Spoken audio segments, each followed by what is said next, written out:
Hi everybody, thanks for listening in. We're going to give you a presentation on how Nozomi Networks and Mandiant partner together to provide incident response technology and services in a very novel and proactive way. My name's Jacob, I'm a Senior Solutions Architect with Nozomi. I support our top global partnerships, and I'm joined by Chris, who has a very impressive title and role as Mandiant's technical leader for OT incident response. Hopefully I did that justice. Do you want to Thanks for having me, Jacob and Nozomi. Chris Sistrunk, I'm an electrical engineer by training. I used to work for a power company, but the last almost 10 years I've been at Mandiant on the OT security consulting team, helping protect our customers' critical infrastructure all around the world. And we're happy to be partnering with Nozomi on incident response, and we're going to talk about that today. So, awesome. Yeah, so to give you a little bit of background just on who is Nozomi Networks in 15 seconds, we are a software company and we provide a platform for monitoring and detecting threats in OT and IoT environments. So our platform is deployed in everything from critical infrastructure like electric distribution grids, wastewater treatment plants, maritime ships, all the way to IoT environments like commercial shopping areas, malls, airports. I can virtually guarantee you that at some point in your recent past, you've been on a subway or on a cruise, or you've been through a building that's being monitored by Nozomi Networks technology.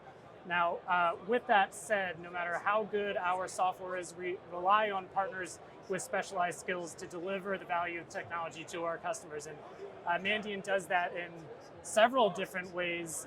Number one, Mandiant is an elite managed security service provider partner of Nozomi. So they're using the Nozomi technology to provide 24/7 SOC services to customers. And if that weren't enough, they also are an elite cyber defender partner of Nozomi Networks, which is our incident response partnership program. That's really what we want to drill into today. So I'm going to give you a little background on the program, then I'll hand it off to Chris to kind of talk about proactive incident response from the Mandiant side. But from the program perspective, I'll explain why do we have the program. And the best way to explain it is with an analogy. If you think of let's say a football team, and if a football team is showing up for the big game on game day and they've never met each other, they haven't been working with each other in the past, they haven't been practicing, they're simply not going to play as well as a team that's practicing on and off the field 6 days a week, building trust with each other. And really that's what the program is all about, is making sure that we're working together as partners, whether it's during an engagement or not, to be as ready as possible for an incident response, sort of a critical situation engagement. And as you can imagine, that drives tangible benefits for a customer. It reduces the total cost of an incident because we are prepared and ready to go when an incident does happen. So that's the background. I'll talk, last slide before I hand it off, is how specifically we do that. And we do that, the partnership, in 4 key ways. One of them is by sharing our threat intelligence with each other. So Mandiant has a very robust threat intelligence team. Nozomi Networks also has a significant labs team that's constantly generating new indicators of compromise to detect threats, and we're sharing that information with each other at all times so that we can be improving our own threat intelligence. In addition to that, we're collaborating on threat research. So we are looking on the horizon for new types of threats that are emerging, new bad actors that we're starting to see in the wild, and preparing for those through research before we even see potentially a bad actor or an attack happen in our customer base. And then thirdly, we are also making sure that we have a deep bench of certified engineers who are trained in Nozomi Networks technology, OT systems, and how to respond to threats in critical environments. So that's a little bit of background about the partnership, why we do it and how we do it. And then with that, I'll hand it off to you, Chris. all right. To kind of talk about, actually, hang on, I take that back. I forgot I have one more slide. So I'm going to give real quick a technical example of how a proactive incident response exercise could look, and I'm going to hone in on our ARC sensor, which is a host space sensor. So it installs on Windows machines, Linux machines in the environment, like SCADA servers and workstations and maintenance laptops. It runs in the background on those machines, and it's collecting network traffic. It's doing analysis on the operating system log files, which we were actually just talking about, does user activity correlation, and also does USB monitoring. And with regards to USB monitoring, here is a real example of what an alert would look like in the Nozomi platform if a malicious or suspicious USB device were connected. We can see the timeline of when a USB device was connected, ultimately driving up to activity where there's keystrokes and PowerShell scripts coming from the USB device that don't mimic behavior. And when there's an incident like this, Mandiant's professional team would know exactly what this alert means, know how to interpret it, know how to respond to it because of the partnership and our cooperation. So there's kind of a case study to drive that home. So finally, after that delay, here you go. Yeah, thanks so much, Jacob. And we have been working with Nozomi since 2017 at least, and using the technology on our assessments, but also with customer environments.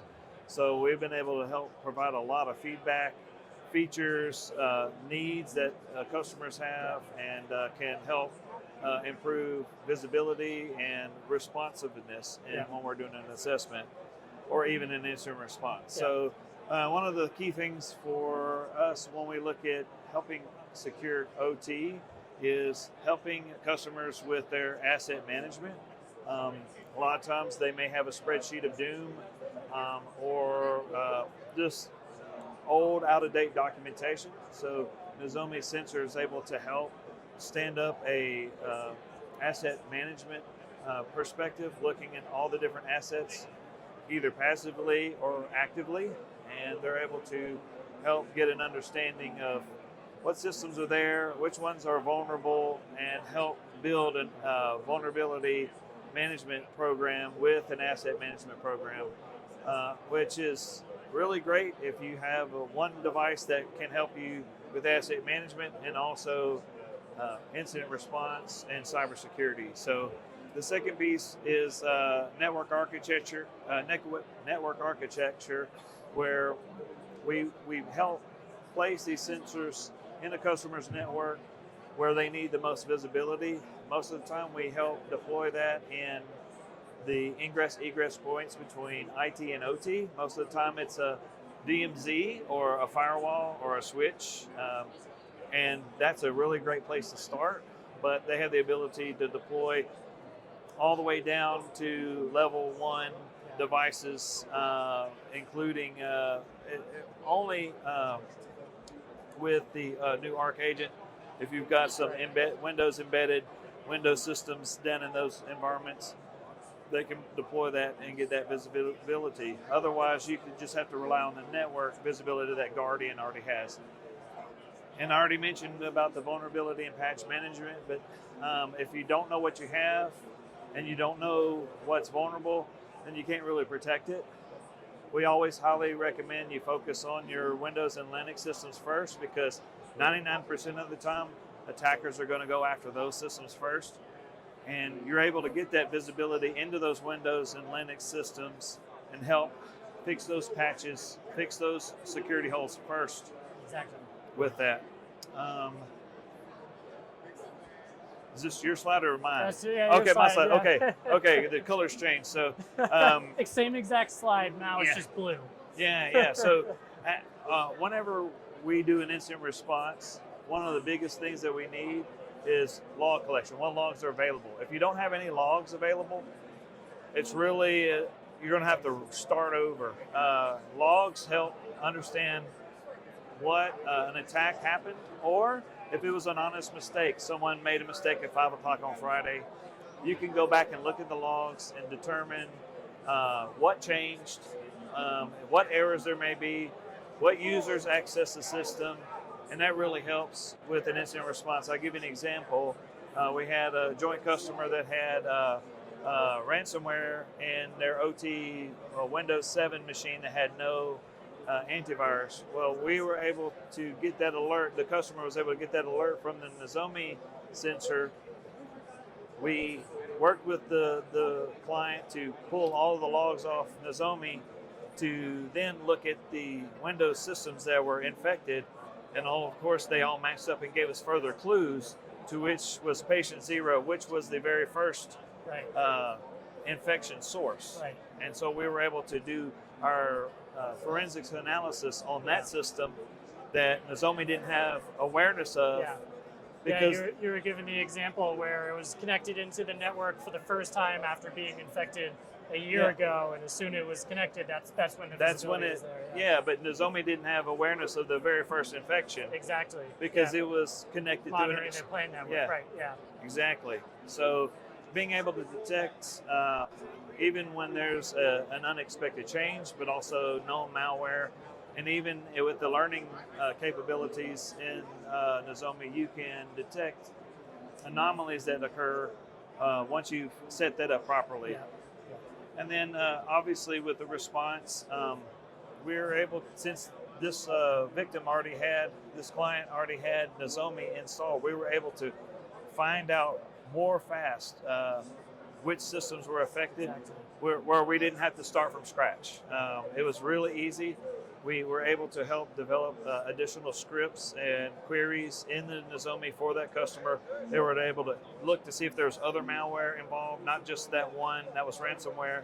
And we were able to determine the exposure of what malware was there. Yeah. After the incident response was remediated, we were able to use the Nozomi to verify that the source of the infection was gone, like the traffic beaconing out to the command and control had stopped. Right. I mean, it's the difference between sort of your team coming in blind without any monitoring tools in place, and you really have to piece the network graph together. You need to understand who's communicating with who.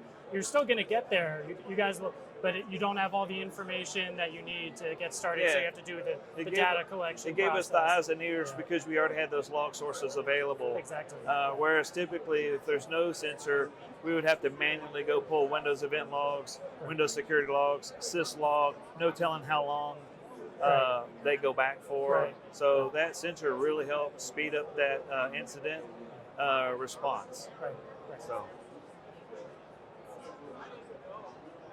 one of the biggest things that we stress before an incident occurs, whether it be an honest mistake, an insider threat, somebody plugging in a dirty USB, or having an infected corporate laptop from a contractor or something like that, is to have a plan.